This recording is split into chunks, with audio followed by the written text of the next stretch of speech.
And moving towards that, I gained an understanding of that somehow physical reality was connected to our mental reality. This really led me down more of a spiritual path, because now I'm starting to understand somehow. I don't really understand how I'm knowing this, but I'm moving towards that reality is somehow connected to mentality. And this means that, like, I kind of know something about religion. I never really studied it at this point like that. But I didn't know what to look for. Like I went to physics, but physics and science only deals with like the physicality.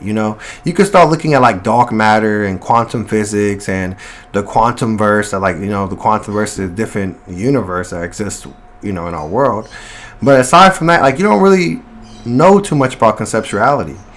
But there is a philosopher, Plato. I've studied Plato, Socrates, and other philosophers. Those two are my favorites. But Plato had a theory called the theory of forms. And he said that every physical thing had infinite forms of itself. But there were degrees and severities of these forms.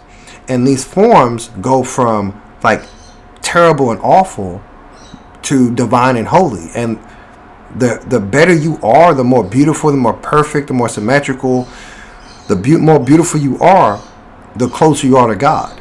And it's like a perfect circle, right?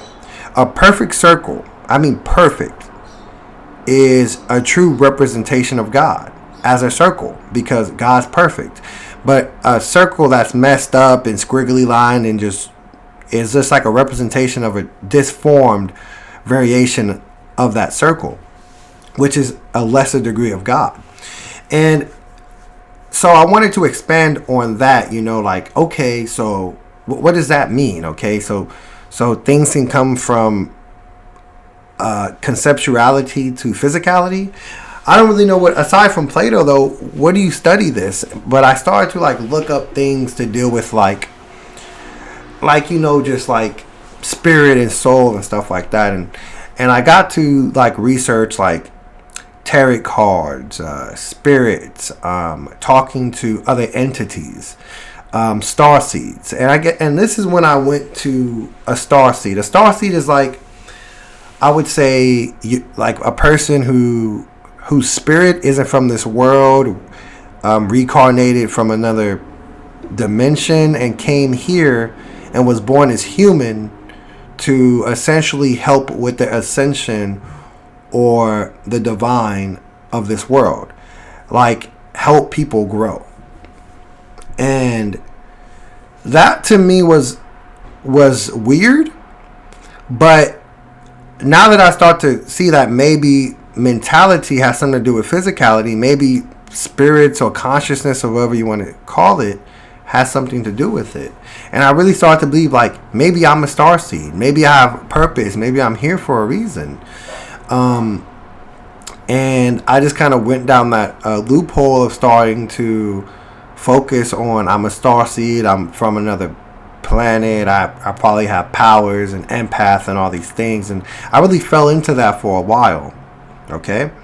But, I was telling my friends and they wasn't really understanding what I was saying. And I was calling other people star seeds. And really, star seeds is just a name. Anyone that wants to help the world essentially is a star seed.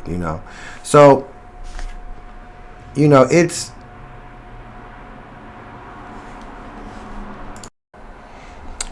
this is a continuation of 4. So I was really thinking I was a star seed, and I was trying to tell my other friends, oh yeah, I'm a star seed, I'm from another world, I'm not from here. Because to give you a little backstory, as a child, I always wanted to do something, a greater purpose, help people.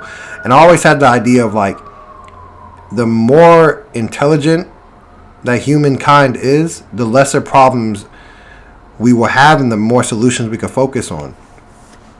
So I had an inert belief in myself to try to create change in the world. And so Starseed, or that belief system, kind of really fed into me. It kind of really molded my thinking. But then I was really into that, and then just looking at like what does starseed mean, and light worker, and just a being who wants to spread positivity and light. And I kind of really felt more towards the positive side of I'm here to just to help people.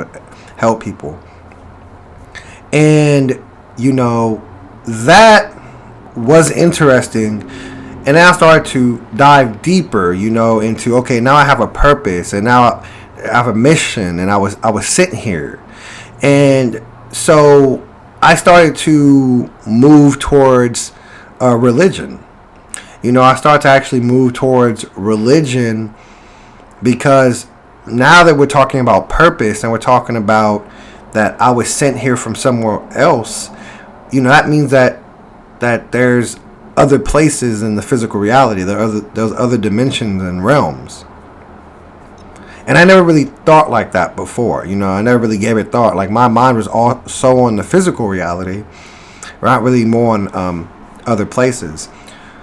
So eventually I started reading about God, and I didn't really know where to start, but I started just reading about the Bible, simply put, Christianity, and that really led me down, like, reading about Jesus and his stories. And I really focused on, I read the Old Testament, I obviously, like, summarized it, and I read the New Testament, but the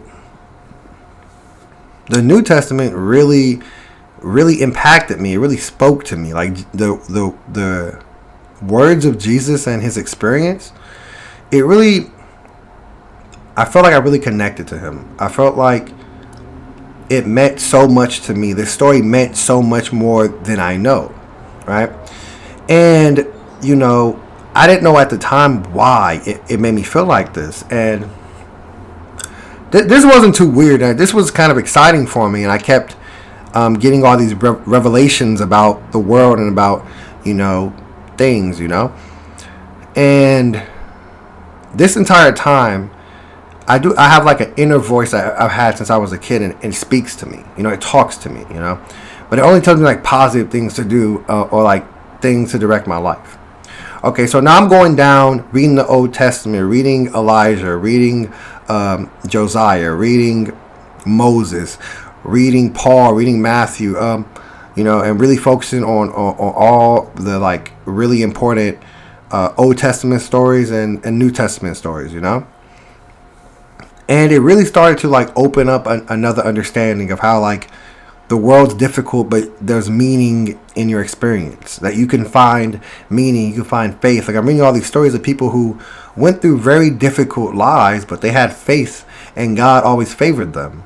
And as soon as they turned away from God, or away from the goodness of just the world, negativity awaited them. And I've always had this fixation on good and evil. I've never really thought, like, I never really liked how the villains would always lose. Not because I wanted evil to spread or anything like that, but it just didn't make sense. Like, why is it so one-sided, But it really, in the Bible and Christianity, you really start to see that, like, negative people meet negative ends, and positive people more not meet positive ends. But you have to understand, like, even though a good person is going through negative circumstances, it's only temporary. If you keep your faith and stay with your good heart, you can get out of it. But negative people, no matter how it looks, it's the other side. They're going to meet a negative end. So I started to understand this from the Bible, and it just, I was feverishly reading or listening to stories, and then I said, okay, but I know that there's other religions. I was always interested in like Norse mythology, Greek mythology, super interested in, Judaism, super interested in different religious works, different versions of the story of creation. And that's when I started to go towards researching other religions. And that's part 4.